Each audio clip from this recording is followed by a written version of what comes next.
911. I've been shot. You've been shot? Where are you at, mate? I'm 8 months pregnant. How'd this happen? I was following my baby's daddy, Rae Carruth, the football player. Where's he He was at? in the car in front of me, and he slowed down, and somebody pulled up beside me and did this. And then where'd he go? He just left. I think he did it. I don't know what to think. Okay. That was the 911 call of Sharica Adams. 8 months pregnant, she'd been shot and left for dead. In excruciating pain and fighting to stay alive, she mustered up enough strength to drive to a nearby neighborhood. She then miraculously strategized well enough to get the attention of people inside, and she stayed on the phone with the 911 operator, outlining critical and damning information. That information would shed an unforgiving spotlight on the most shocking crime of an active NFL player to date. Welcome back to Crime A to Z, where we detail cases and criminals from their very beginning until well after other reporting ends. Today, we'll be covering the case of the only active NFL player to ever be tried for murder. The case of Rae Carruth. It's a cold-blooded case that's disturbing for both its heinousness, as well as the sickening favor and admiration that we afford to celebrities. We'd heard about this case before, but had no idea about the jaw-dropping twists that took place both during and after the trial. So sit back for this one as we explore how misplaced power and entitlement can look so incredibly ugly. And before we get started, if you like how we present this case, please help us out by hitting like and subscribe. Let's go.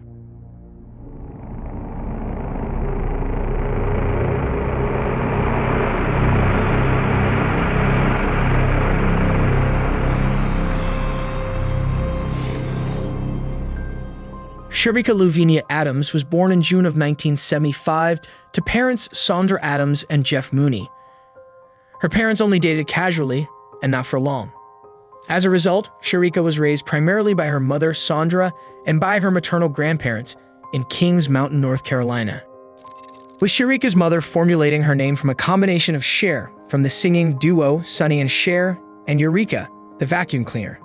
Sharica was as unique and vibrant as her name. Friends and family consistently described her as magnetic and extremely likable. She also happened to be stunningly beautiful. Once she completed high school, Sharica went on to attend Winston-Salem State University in North Carolina. But in 1995, after having attended the school for 2 years, she decided that that path was not for her, dropped out, and ventured into a career in real estate. In order to make ends meet, Sharica also took on a side job as an exotic dancer at a strip club. While not originally what her mother Sandra had hoped for her daughter, she recalled, "It's not what you send your baby to college to be." But she was making so much money. And the good thing is, the men were not allowed to touch the girls. So it was not a hookup place for prostitution or anything like that. It was while she was working at the club that she met Rae Carruth. Rae came into this world as Rae Lamar Theodis Wiggins on January 20th, 1974. He, along with his brother, was raised primarily by his mother Theodre and stepfather Samuel Carruth. Early on, Rae would take on his stepfather's surname and from then on be known as Rae Theodis Carruth, retaining the name even well after his parents had divorced in 1988 when Rae was 14. Rae primarily grew up in the Oak Park area of Sacramento, California, an area notorious for its drug abuse and crime. Despite the exposure, Rae steered clear of the dangers and never got into any issues with the law. He opted instead to keep his nose clean, never smoking, drinking, or doing drugs. All so he could pursue his aspirations of someday becoming famous. His plan to achieve that status? Football. And he was on his way to doing so. In high school, Carruth's skill, agility, and speed as a wide receiver on the football field were unarguable. A future fellow teammate marveled at Carruth's speed, stating, "Fast? Man, he was a track guy. I felt he was a track guy playing football." Carruth was also popular and well-liked, enough so that he was named Prom King twice. And so the recruiters came calling. And so did the women, lots of them, and Carruth indulged. Presented with numerous college offers, Carruth accepted a full football scholarship to the University of Colorado. There, he majored in English and aspired to be a screenwriter. But those aspirations would come second to his increasingly promising football career. He was thriving with the Colorado Buffaloes, making first-team All-American. And the NFL was waiting. In 1997, when Carruth graduated, he became an NFL first-round draft pick. He was chosen by the Carolina Panthers and signed a 4-year, $3.7 million contract with them, receiving $1.3 million of that in a lump sum signing bonus. The remainder would be spread across each of his first 4 NFL seasons. And from there, things just kept getting brighter. He made the NFL's All-Rookie team in 1997. He was, by all accounts, well on his way to achieving the status and stardom he knew he was destined for. He was earning more than most young men his age, but he didn't get to keep it all. While Carruth was a sophomore at the University of Colorado, he briefly reconnected with his high school sweetheart, Michelle Wright, on a visit home. The result was a son. Carruth was not there for the birth and rarely saw his son. Michelle Wright later took Carruth to court seeking child support. She began receiving $3,000 a month from him as a result. Toward the end of his time at Colorado, Carruth met a woman named Amber Turner. She would ultimately move with him to North Carolina after he was drafted and become pregnant by him the next year in 1998. He was able to convince her to have an abortion. Carruth began living lavishly and excessively. Between the child support he was ordered to pay, along with his excessive spending on homes, cars, relatives, and failed investments, Carruth's finances were problematic. And more problems were on the horizon, namely that he kept getting injured, starting with a broken foot in the season opener of his second season. He would remain injured for that entire season. Things were beginning to look questionable for Carruth's longevity in the league. It was around this time, June of 1998, that Carruth met Sharica Adams. Sharica was attending a pool party, as were several pro athletes, including Carruth. Sharica and Carruth had instant chemistry, so much so that just a few hours after they met, Sharica saw it fit to take Carruth to her father's home to meet him. The couple would see each other intermittently during that summer, not fully committing since each of them was seeing someone else. But a few months later, they both attended a birthday party at the strip club where Sharica worked, and the pair reconnected after that.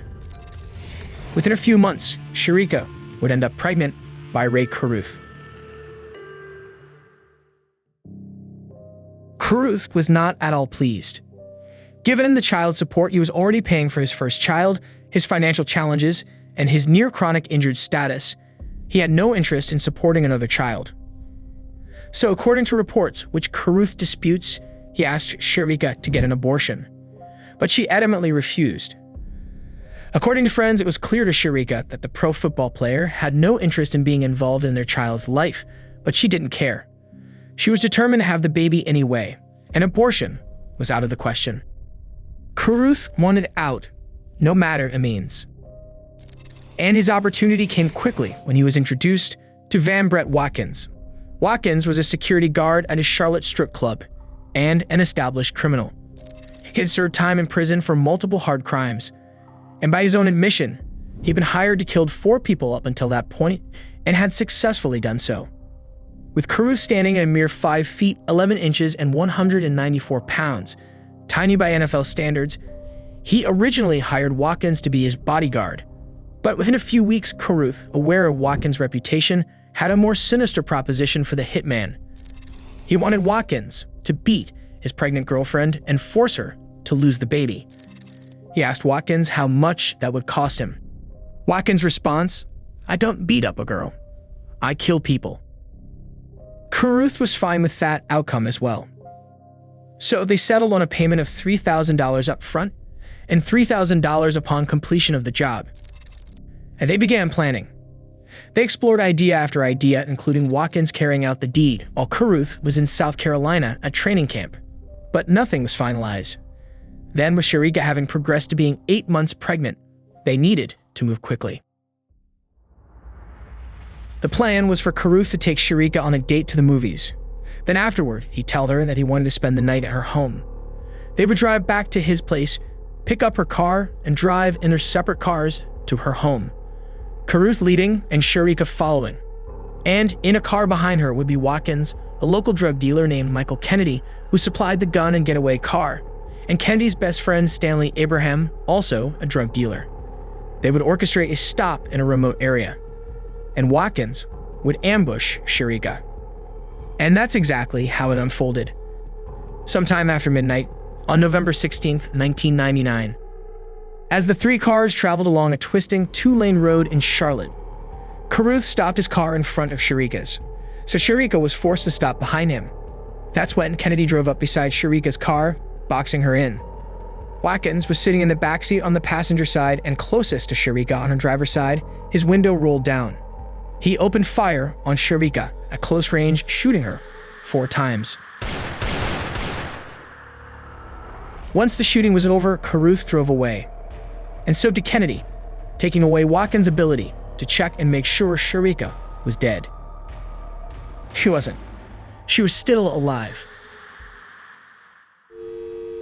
911. I've been shot. You've been shot. Where are you at, mate? I'm 8 months pregnant. How'd this happen? I was following my baby daddy, Rae Carruth, the football player. Where's he He was at? in the car in front of me, and he slowed down, and somebody pulled up beside me and did this. And then where'd he go? He just left. I think he did it. I don't know what to think of. Okay. Sharica was able to use a cell phone that Carruth had previously given to her as a gift to dial 911. She was even able to drive her car a couple hundred yards to a nearby neighborhood and then into the yard of one of its homes. And then she had the presence of mind to honk her horn. An act that may have saved precious minutes since the owner inside called 911 and helped the responders who were struggling to find her pinpoint her exact location. The call started with the 911 operator, but once the operator learned that Sharica was shot, she patched in a medic. Together, the medic and the operator worked to gather as much information from Sharica as they could, including her location, exactly what happened, and which direction she thought Carruth was headed.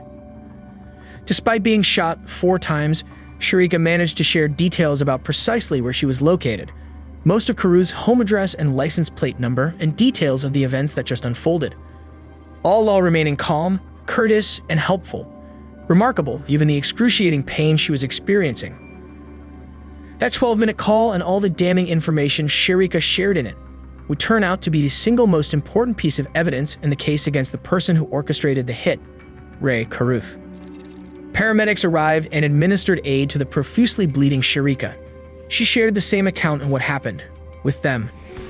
She was transported to Carolina's medical center, where her baby was delivered via emergency C-section at 1:42 a.m., about 80 minutes after she'd been shot. It was a boy, and he was named Chancellor Lee, a name that Sharica had already chosen if the baby were to be a boy. As soon as he was delivered, he was blue from lack of oxygen, a factor that likely contributed to him developing cerebral palsy afterward. Doctors originally thought that Sharica would survive the shooting, but that the baby would not. Sharica was treated, including an endotracheal tube being inserted into her throat, leaving her unable to speak. But even with that, she still continued to implicate her on-again, off-again boyfriend. The attending nurse asked Sharica what happened, and Sharica gestured for a pen and paper.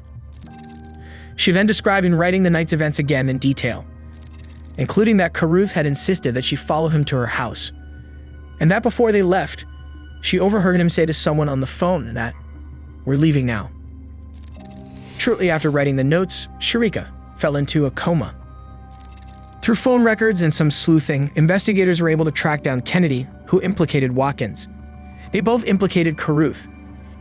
And on November 25, 1999, Thanksgiving Day, authorities located and arrested Rae Carruth. Still an active NFL player, he quickly posted bond and was released on bail, under the condition that he was not to leave Mecklenburg County, and that he would surrender himself back to the sheriff's department should Sharica Adams or Chancellor Lee die. Back at the hospital, Chancellor Lee was defying the odds. He was improving, and despite the brain damage he incurred from lack of oxygen, he continued to survive and thrive. Sharica, however, did not recover. On December 14, 1999, at the age of 24, after spending nearly a month in a coma, Sharica Adams was removed from life support and passed away. With Sharica's death, Carruth was now facing first-degree murder charges and was slated to surrender himself to the sheriff's department. But he didn't. So the state issued a warrant for his arrest for the murder of Sharica Adams. But Carruth had a plan. There was never any shortage of women who wanted to be around him. So in addition to the women he was dating, typically about 2 at a time, as would later be revealed in court, he also retained a number of female friends. So he called on one of them, Wendy Cole. She was an acquaintance who would watch Carruth's dog and gather his mail when he was out of town. She also knew some of his family members. She was just about to head to California to attend cosmetology school, and Carruth convinced her to allow him to stow away in the trunk of her Nissan Maxima on her journey. They left at 10 p.m. on the day Sharica was declared dead, the trunk hurriedly packed with a cell phone, energy bars, 2 empty 20-ounce sports drink bottles for Carruth to urinate in, and Carruth.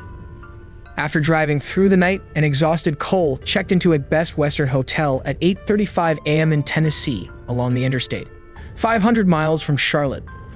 Unsure of how much longer she was willing to harbor a fugitive, she went inside the hotel room and called Carruth's mother, Theodore. Theodore's immediate concern was for her son's safety, worried he would be shot and killed if he were to lead authorities on a days-long manhunt. So, she did what she felt she had to do to protect her son. She contacted the bail bondsman, who was also frantically searching for her son, since he'd be out $3 million if the fugitive didn't surface. With the bail bondsman knowing he would not be able to traverse 500 miles in time to nab Carruth before they set off again, he contacted Charlotte police, who contacted an FBI agent in Tennessee, Mark Post. Post gathered 4 other agents and alerted them that they were about to apprehend a famous fugitive. Armed with hotel room number 149, the color and model of her car, and a photo of Carruth they printed off the internet, they quietly sped into the hotel parking lot that all the hotel's doors opened to. They worked with the front desk to lure Cole out of the room, not certain whether Carruth had any weapons or whether there would be trouble if they tried to enter with both Cole and Carruth in the room. Once they lured Cole out of the room, they asked her if Carruth was inside the room. She said no and allowed them to search it. When they came up empty, they told her they weren't going anywhere until they found him and asked her if she knew where he was. She did not respond, but she deliberately glanced at her keys. That was what they needed. Having previously looked inside the car and its floors before heading to the room, they were confident he must be in the trunk. Not sure whether Carruth had a weapon or not, they positioned an agent on each side of the trunk, guns fixed on its opening, and a third agent lay below the trunk on his side, positioned so he could reach up and unlock the trunk. Once everyone was ready, Post called out, alerting Carruth that they'd surrounded the car. Post instructed him that they were going to open the trunk, just enough for him to poke his hands through, and that he needed to cooperate. Carruth responded, "Yes, sir." So they popped the trunk, and as soon as the opening reached about 2 inches, Carruth's hands shot out, surprising the agents with how quickly he complied. They retrieved him from the trunk. Carruth initially had trouble standing since by now it was early evening and he'd been curled in the fetal position in the trunk for 21 hours. His pants were also around his knees. Agents helped him pull his pants up and handcuffed him. In the trunk, they found 2 bottles full of urine and several energy bar wrappers. His actual position was illustrated in court, demonstrating his confinement when he was captured.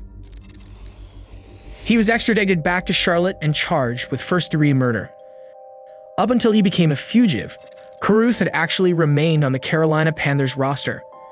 But the moment he climbed into the trunk of the Nissan Maxima, turning himself into a fugitive, the team cut him, and the NFL suspended him indefinitely.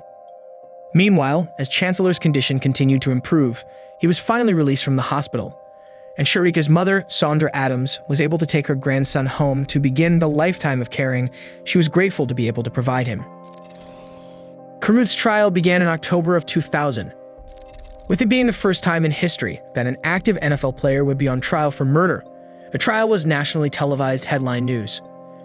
Even the recent unprecedented O.J. Simpson trial coverage, which had taken place just 4 years prior, did not involve an active NFL player.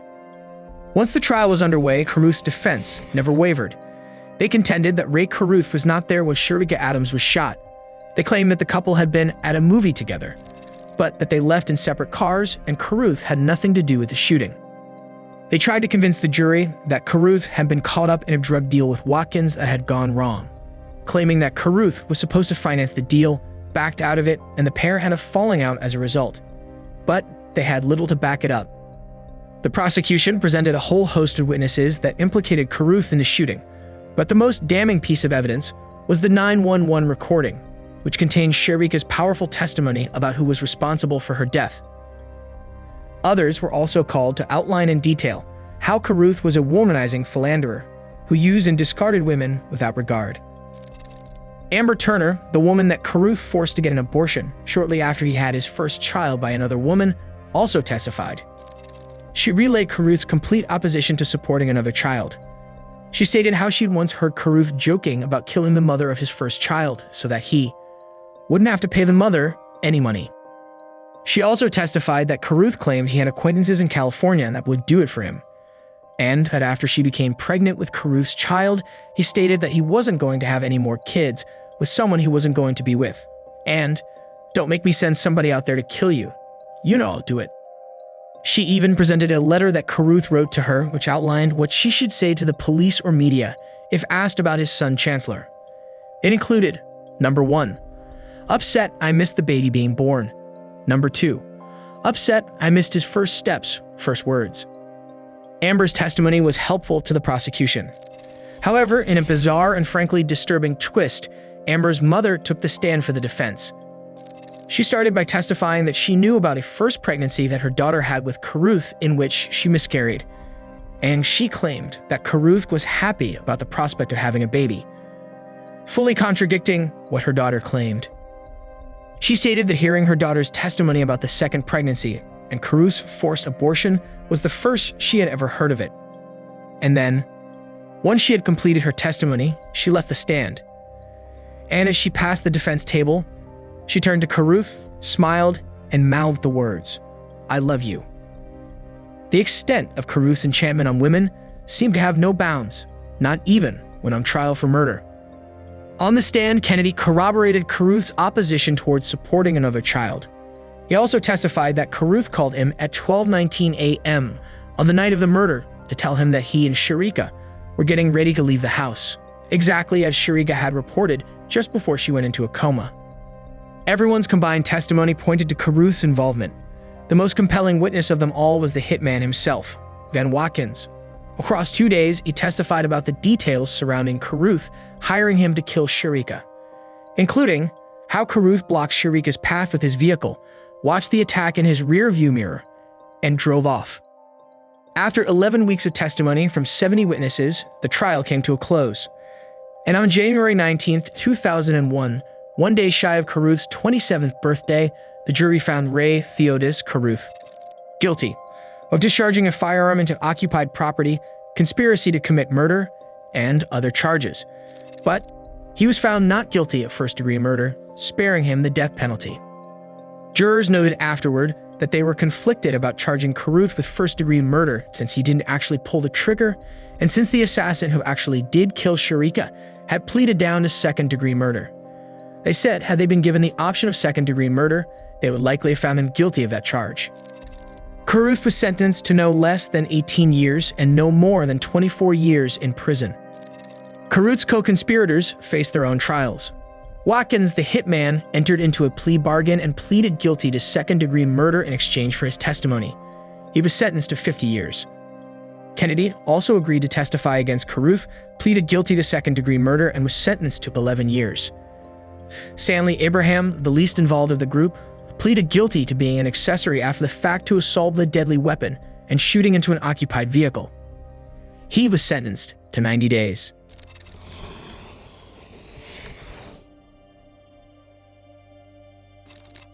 After Sharica's death, Sharica's mother, Sandra Adams, began raising Chancellor Lee Adams, who was 23 years old as of the making of this video. Chancellor suffered permanent brain damage due to a lack of oxygen after his mother was shot, and he lives with cerebral palsy. He has, however, thrived, learning to both walk and talk. In school, he was a straight A student. Sandra Adams said she chose early on that she would forgive Carruth, stating that she couldn't offer unconditional love to Chancellor if she didn't forgive Carruth. During an interview, she stated, "I'm more loving and compassionate than I ever thought I could be. And for that, I really have Rae Carruth to thank." Wendy Cole, the woman whose trunk Carruth hid inside of, was originally charged with harboring a fugitive.